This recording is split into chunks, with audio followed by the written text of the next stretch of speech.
जय श्री सीताराम। आज हम लोग जानेंगे कि हमारे सनातन धर्म के अनुसार किन किन जगहों पर अग्निवास देखना आवश्यक नहीं होता। वैसे जब हम कोई विशेष पूजा करते हैं, अर्चना करते हैं, उस पूजन अर्चन के बाद जब हवन करते हैं तो उसमें अग्निवास देखना आवश्यक होता है। परंतु कुछ जगह ऐसे हैं जहां पर अग्निवास देखने की आवश्यकता नहीं है।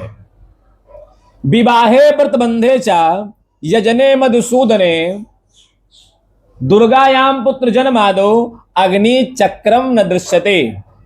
विवाहे, किसी का विवाह हो रहा हो, उस विवाह के मध्य में अगर आप हवन कर रहे हो तो उस समय भी अग्निवास देखने की आवश्यकता नहीं है। व्रतबंधे च, आप सोमवार का व्रत हो, मंगलवार का व्रत हो, एकादशी व्रत हो, इन व्रतों के बाद आप अगर हवन कर रहे हो तो हवन के समय भी अग्निवास देखने की आवश्यकता नहीं है।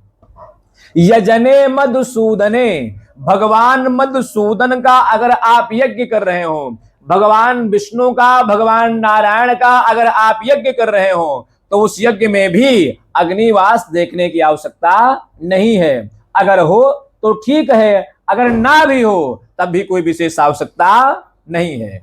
चौथा, दुर्गायाम पुत्र जन्मादो, जब नवरात्रि का पर्व आता है, नवरात्रि के पर्व के बाद जब हम हवन करने की बात आती है तो उस समय भी अग्निवास देखने की आवश्यकता नहीं है, क्योंकि नवरात्रि जो होता है वह मां भगवती का, माता दुर्गा जी का विशेष पर्व होता है। और नवरात्रि उपासना करने के बाद जब हम हवन करते हैं तो उस हवन में अग्निवास देखने की आवश्यकता नहीं होती है।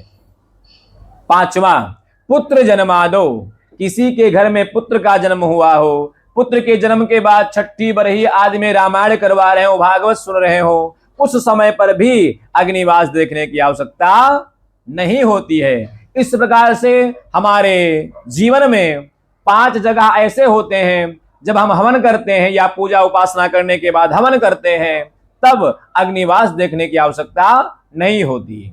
जय श्री सीताराम।